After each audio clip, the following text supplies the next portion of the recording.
अक्षय तृतीया एक कृषिभित्तिक पर्व। कृषि प्रधान राज्य भाव में ओडिशा सुप्रसिद्ध। तेणु कृषिभित्तिक पर्व मान वर्ष सारा ओडिशा रे पालित होई आस्ताए। कृषिर उन्नति पई धनर देवी महालक्ष्मी को मध्य उपासना करा जाए।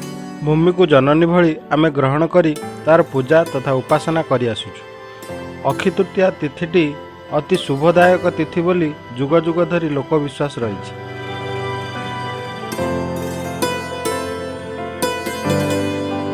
भगवान विष्णुकर षष्ठ अवतार परशुराम अवतार यही वैशाख शुक्ल तृतीया जन्मग्रहण करथिले।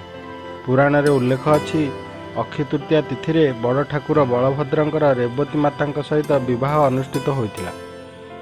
एही दिन महाप्रभु श्री जगन्नाथଙ୍କ पवित्र चंदन यात्रा आरंभ हुए। एही तिथि रे श्रीगुंडीचा रथ यात्रा निमंते रथ निर्माण कार्य अनुकूल होइथाय।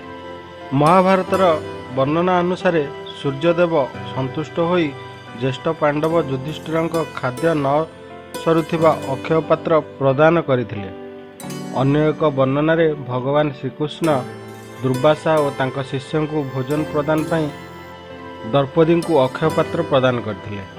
भगवान वेदव्यास एही तिथि रे महाभारत डाकिबा आरंभ करथिले, जहाको भगवान विघ्नेश्वर गणेश लिखिथिले। जैन मानक मतरे प्रथम तीर्थंकर ऋषभनाथ तांकर एक वर्षर व्रत एही दिन भंग करथिले ओ आखुरस पान करथिले। तेणु जैन माने एहाको एक वर्ष तप रूपे पालन करथांती।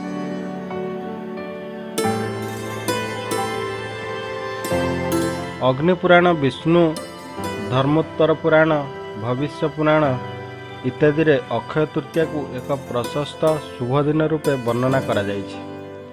एही दिवस रे दान पुण्य आदि कले अक्षय पुण्य लाभ होइथाय बोली भविष्य पुराण रे वर्णना होइछि। एही दिन मंदिर प्रतिष्ठा, गृह प्रवेश, नूतन द्रव्य क्रय इत्यादि निमंते उत्तम तिथि बोली विश्वास करा जाइथाय। अक्षय तृतीया प्रभात रे कृषक माने सेमानक गृह प्रांगण को गोबर पानी रे लिपि चिता मुरुजरे पद्मपाद आंकी सेमानंकर चाष उपकरण तथा हल लंगल, फाउड़ा, कोदाल, दा इत्यादि को फूल, चंदन, सिंदूर इत्यादि देई तथा धूप दीप नैवेद्य प्रदान करी पूजा करिथांती। पूजा शेष रे नूतन टोकई रे धान बिहन नहीं क्षेत्र रे बुणी थांती। पूर्वर प्रस्तुत पितृपुरुष अमलर क्षेत्र धान बुणा अनुकूल हुए। क्षेत्र पूर्व कोण रे बिहन टोकई रखी वसुधा मातांकर पूजार्चना करा जाए। वसुमाता और सूर्य को प्रणाम करी मुठी अनुकूल करा जाए। धान बिहन मुठा मुठा करी क्षेत्र बुणा जाउथिबारु एहाकु अक्षी मुठी कुआ जाए।